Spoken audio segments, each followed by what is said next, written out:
Hey guys, we have a big show today on Faith Nation. David Brody got the chance to talk to Senator Ted Cruz from Texas. We'll have the latest on Tropical Storm Harvey. CBN's Eric Rosales is also on the ground.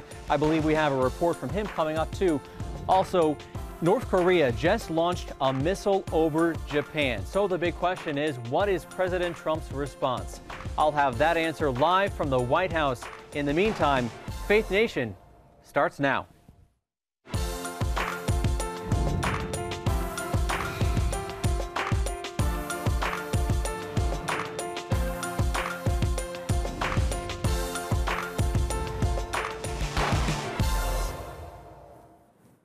Well, the faith of our nation proving strong in the aftermath of Hurricane Harvey. Hi, everybody, and thank you for joining us. That is the talk of everybody. Everybody's talking about it. Goodness, the devastation, David, just so widespread. Well, it's widespread. It's absolutely horrible, and the sad part is horrible is an understatement. I mean, that doesn't even do it justice. I mean, Jenna, this is not going to take months. It's not going to take several months. I mean, they're talking years for this to really get under control, because you're not just talking about, obviously, homes, which is horrible enough, and families' lives, businesses as well. It's an absolute disaster, but we have some answers coming today from some key people. Yeah, we do a packed show. We have Texas Governor Greg Abbott. He's going to be joining us. Also, you talked to Senator Ted Cruz. I did. So we'll have that. And then our very own Eric Rosales is on the ground in the Houston area, telling stories, just surveying the damage for himself. We'll talk to him. One person he spoke with was Pastor Joel Osteen. Many of you know he's been picking up some flack in recent days for his church's response to all of this. So apparently there's more to the story, and we're going to hear from Eric on that. Well, that's right. Eric did sit down with the pastor down there, so that's going to be interesting. A lot of news on this show. Yeah. Let's get right to it. Ben Kennedy at the White House first, though, to talk about President Trump. He's back from Texas, was at the White House. Now he's moving on. Who knows where he... Ben, what's going on? Well, good afternoon, David and Jenna. Yeah, President Trump just took off from the White House here behind me moments ago. I'll get to more on that in just a bit, but let's talk about Texas. That is where President Trump said that Texas can handle anything. When talking about how the community really came together, we've been sharing those stories pretty much throughout the week, but despite the community's best efforts, 30 people are confirmed dead. More than 10,000 remain in shelters this afternoon. Now, President Trump landed in Corpus Christi on Tuesday, very close to where then Hurricane Harvey made landfall. It is also there that Trump promised to provide billions of dollars in disaster relief. This is historic. It's epic what happened. But you know what? It happened in Texas, and Texas can handle anything. And to give you a bit of an update about the storm, it is moving through Louisiana as I speak. Trump says he does plan to return to the region sometime on Saturday. David, Jenna? Yeah, Ben, you know, with all of this hurricane coverage, one story that's really kind of flown under the radar is North Korea, of course, another missile test, this time over Japan. Talk about that. Yeah, Jenna, that missile traveled some 1,700 miles over Japan. You can only imagine being on the ground, how scary it must have been hearing the alarms go off and then seeing this missile fly overhead. Well, Japan's prime minister was very quick to speak out, saying this is a serious and grave threat to our nation. President Trump said that all options are on the table, but despite these strong words by both the world leaders, it appears, David and Jenna, North Korea is just not backing down. All right, Ben, so let's talk about where the president is today, Missouri. What's he doing exactly over there? Tell us the agenda. What's he going to be talking about? Yeah, David, right now President Trump is in the air. He is on Air Force One heading to Springfield, Missouri. Now, once he touches down in the Show Me State, he will be talking about tax reform, tax code. We don't expect him to get into too much detail about that, but no doubt we are expecting that job creation will be a part of that plan. All right, Ben Kennedy at the White House. Thank you, Ben.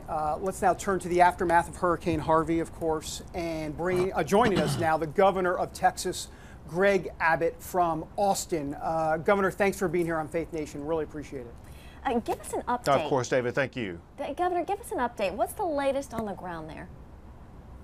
Well, listen, we have enormous challenges. A lot of the nation's attention has been focused on the greater Houston area and the horrific flooding going on there. But as we speak, there is now new flooding and a new zone east of Houston in the Beaumont region, and they are being inundated. They are being wiped out because of a tidal wave of water, and we're sending boats, helicopters, emergency supplies, and opening up shelters in that region. And of course, that is in addition to us continuing to work to provide power and supplies and support to where the hurricane first hit, which is in the Port Aransas area near Corpus Christi. Let me ask you, Governor, what some of those conversations were like with the president when he visited Texas. When the cameras were off and you had that heart, frank, candid conversation, what was that like? What do you need from him and this government? Well, off camera, talking to me personally, he was so caring and so concerned and so compassionate about the tragedy that has befallen so many Texans. He directly told me about his commitment to making sure that he and his team will do everything possible to help Texas rebuild. And so the president is moved by what has happened here, and he is going to be working with us on an ongoing basis as we begin to rebuild from this horrific tragedy. Governor, we've all seen the images coming out of Texas.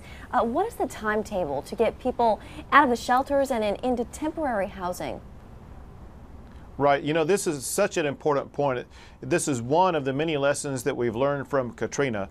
There's temporary shelter for the people who've been rescued from the water. And it's important not to keep them in that temporary shelter very long, but instead to transition them into either short-term or even long-term housing as they await for either the rebuilding of their homes or the building of new apartment facilities where they will have permanent housing.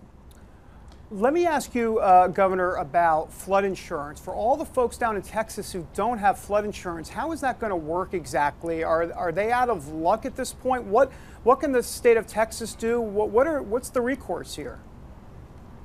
Well, there are so many assets and things that can be offered up by the federal government. We have been working with FEMA. We have the Small Business Association that's working with us, and so many other teams involving the federal government that have an array of resources that can assist those who don't have insurance, who are without a home, who give them the opportunity to either rebuild where they live or rebuild their businesses. Remembering this, and that is, this is more than just people who are displaced from their homes.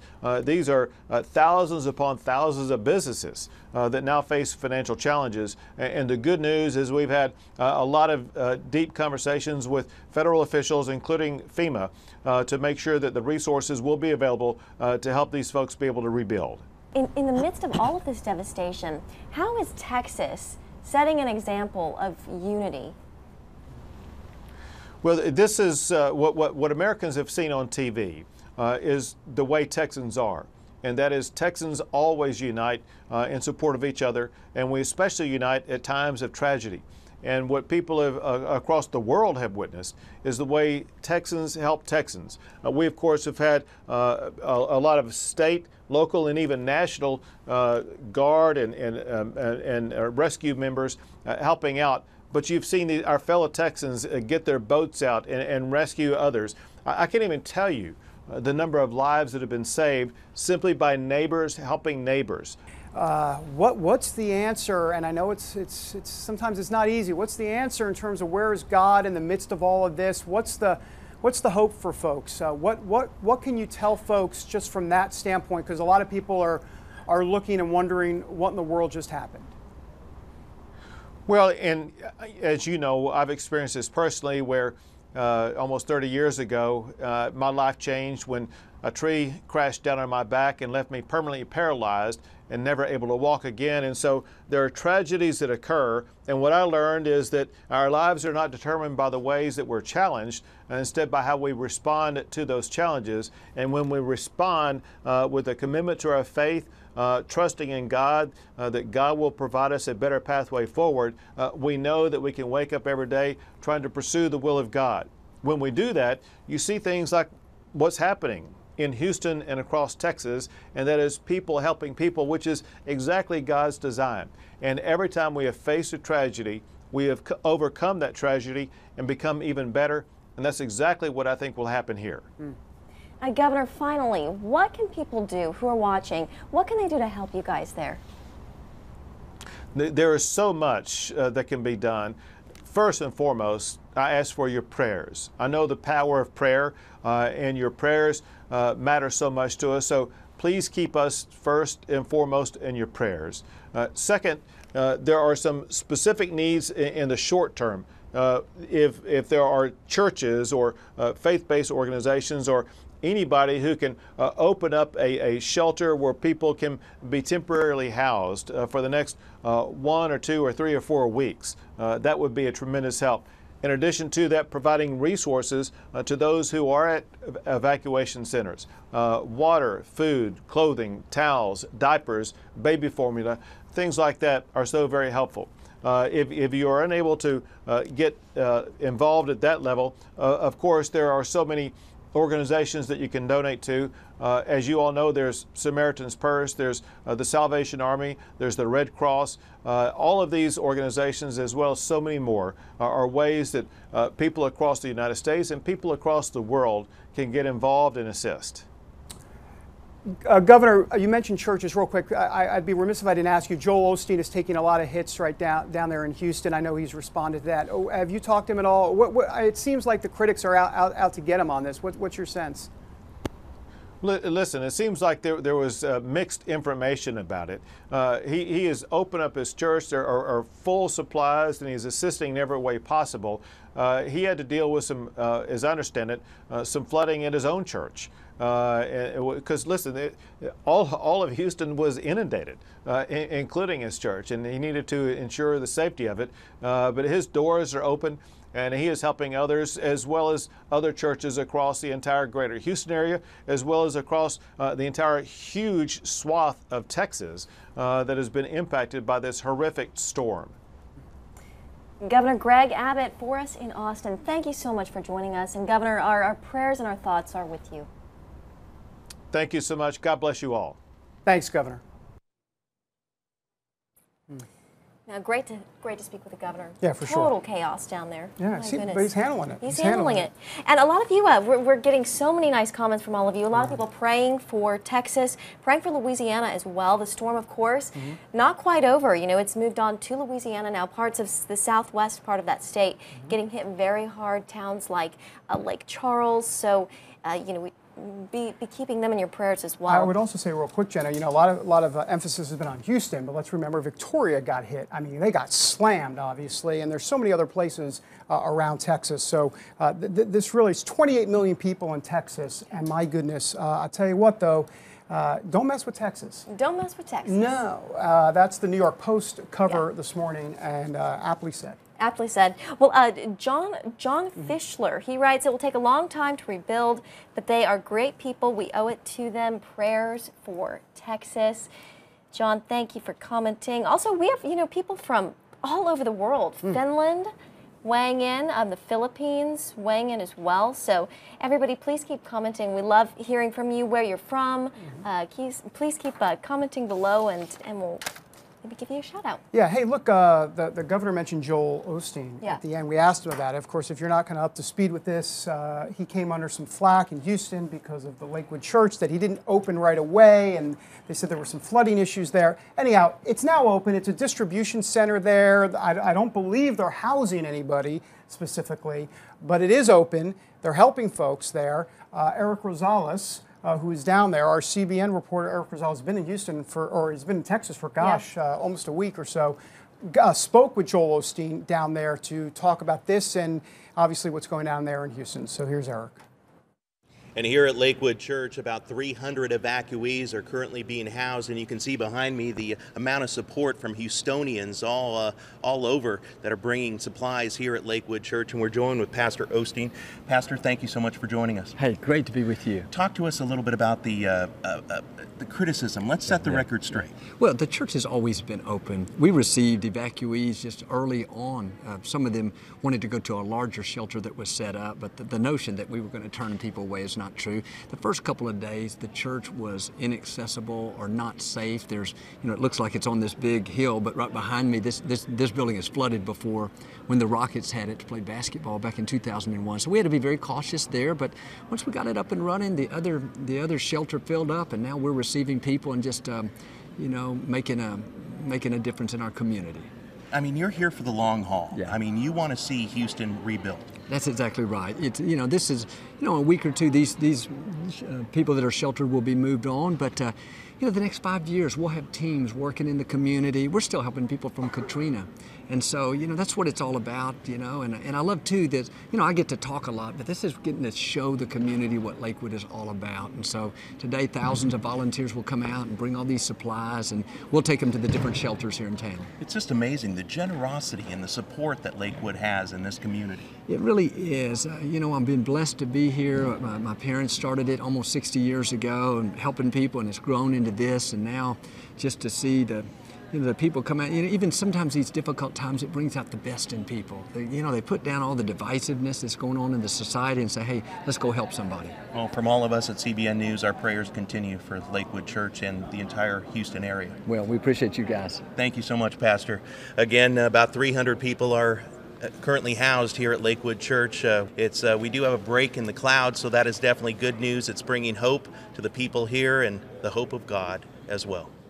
And setting the record straight with our very own Eric Rosales. Yeah, and speaking of Eric Rosales, he's been covering all this for a while now, almost a week. He joins us now from Houston via Skype. Eric, what's the latest down there? What are you seeing?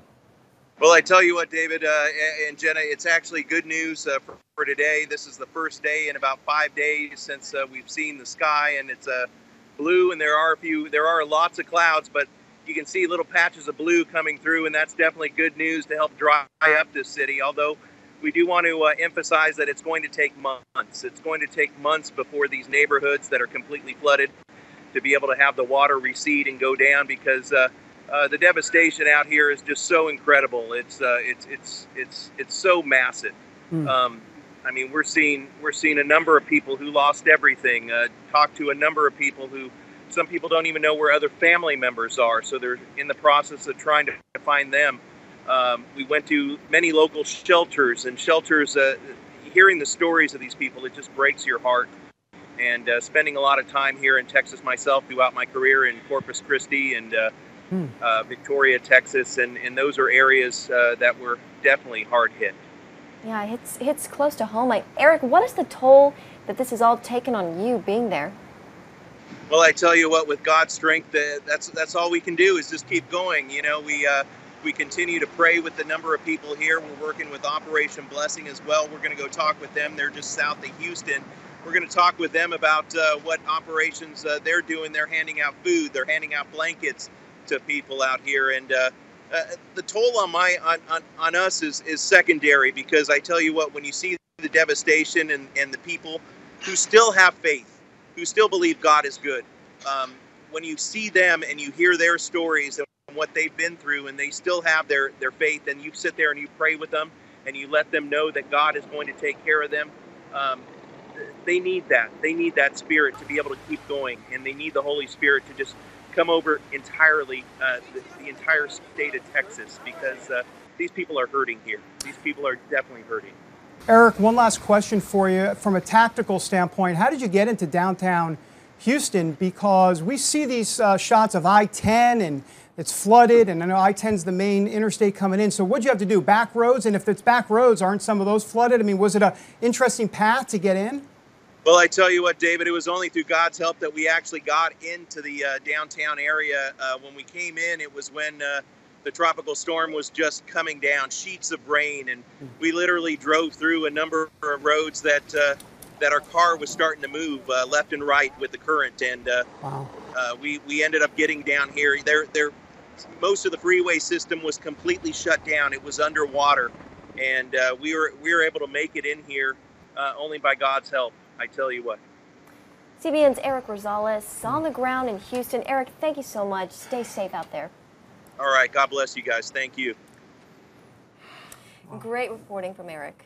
Yeah, no, and he's been down there for so long, and he's, you know, if you just go on Twitter and Facebook, he's putting up all these videos that is just really remarkable. They're actually driving through all of this, Well, David, you spoke with Senator Ted Cruz. He's down there, also Governor Abbott, getting out in front of the camera a lot, lending a hand where he can. Talk about that a little bit. Well, Ted Cruz told me, Jenna, that he's never seen anything like this before. He called it biblical proportions, and he actually said that in all his years, and he's been in Texas for a long time, he's never seen anything like this. And we can confirm that with all the rainfall, there has been really nothing like this in a very, very long time. So that was part of our conversation, but we actually talked about the church response and also President Trump's response as well. Have a look. Let me ask you about God in the midst of all of this. What's the encouragement from a biblical perspective when you see hurricanes like this and flooding to, in essence, kind of biblical proportions? What's the encouragement for folks there from a spiritual perspective here, Senator? Well, I'll tell you, you can see it in the eyes and hearts and voices of those rescued, many of whom had come from a high water rescue, had been standing on the roof of their house and carried away by helicopter, had boats bring them from their front door. And the consistent sentiment that I heard over and over again when you talk to people who've lost their home, their car, potentially everything they own, the persistent sentiment was gratitude, that they were grateful to be alive, they were grateful to have their kids there. And it does remind us of priorities in life. How have you felt the White House has been as it relates to what they've been able to help with regarding down there in Texas and the response by the White House? And what do you want to see the president and this White House do for folks down in Texas? Well, they've been terrific. One of the things that has been really remarkable about this disaster response has been the close cooperation and coordination between local, state, and federal officials, and they've been working together seamlessly. Several days ago, when flooding started in Houston, I was speaking with the mayor of Houston, Sylvester Turner, and the county judge, and they both expressed concern that they didn't have sufficient assets to do high water rescues. They didn't have enough helicopters and boats and high water trucks. And so I spent much of the rest of the day on the phone with federal officials and state officials, spoke with the president and the vice president and numerous cabinet officers and the governor, and we were able to mobilize and marshal and get those assets on the ground. And so when I spoke with President Trump, he immediately committed full and total support from the federal government. He said, Ted, what does Texas need? Whatever the state needs, you got it. The president has directed his cabinet to lean in and provide everything necessary for disaster recovery and relief, and we're very grateful for the strong and unified support from the administration. By the way, Senator, I'd be remiss if I didn't ask you, how's any family members down there in Houston for yourself and friends and people that you know? How are they doing? And the second part of that question is, I know there had been some concern about maybe Houston should have been entirely evacuated based on what happened. I know it's the armchair quarterback scenario, but what's your sense on both of those?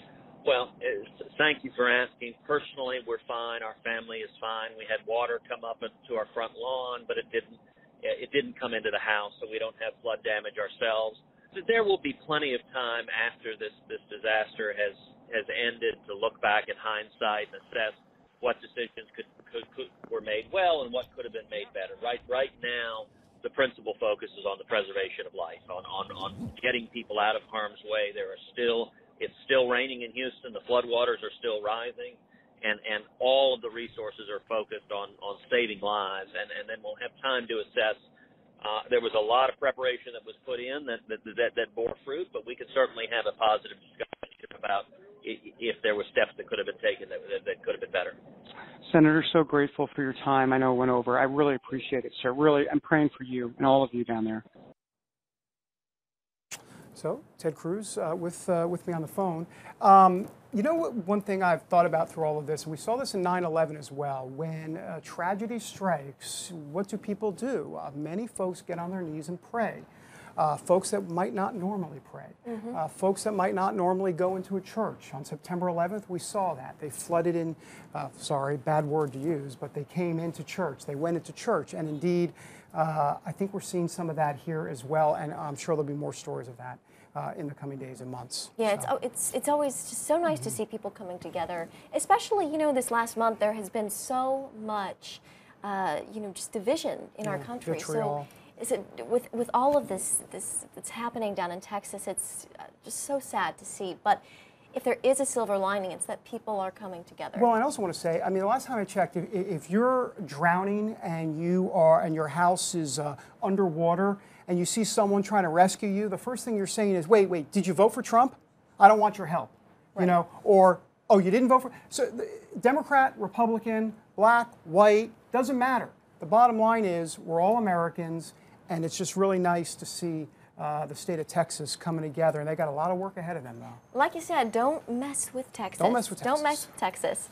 All right, well, we said at the beginning of the show, you know, one story that's really kind of taken a back seat with all of this hurricane coverage is North Korea. You know, another missile test, this time over Japan, really testing the president and testing this country.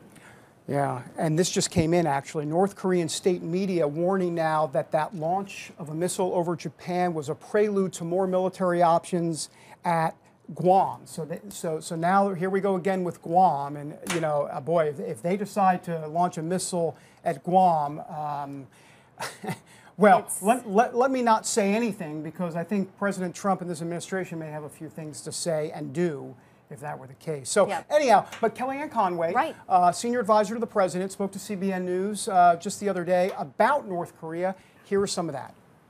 President Trump spoke with Mr. Abe at length following the very brazen attack on Japan's sovereignty by North Korea. And of course, North Korea is not complying with general conventional standards, international standards either. And so this threat is taken very seriously by the president, who has registered his opinion on the growing nuclear capability and threat of North Korea. He's registered that many times, early and often, and recently again. And again, I just have to say, the media always has to parse every word, every verb, every adverb, instead of looking at what he is saying, which is that we will not put up with such brazen acts of aggression by perpetrators like North Korea. And the president made that very clear over the course of the last few weeks. He also has made very clear that all options are on the table. Obviously, you know, the president has been working with Japan and China and others on sanctions. But I would remind everybody that the president said, while he was a candidate, after he was elected, and now that he's president, that he would do two things on any major issue. One, he would consult with his generals, meaning his larger foreign policy, national security, and intelligence teams.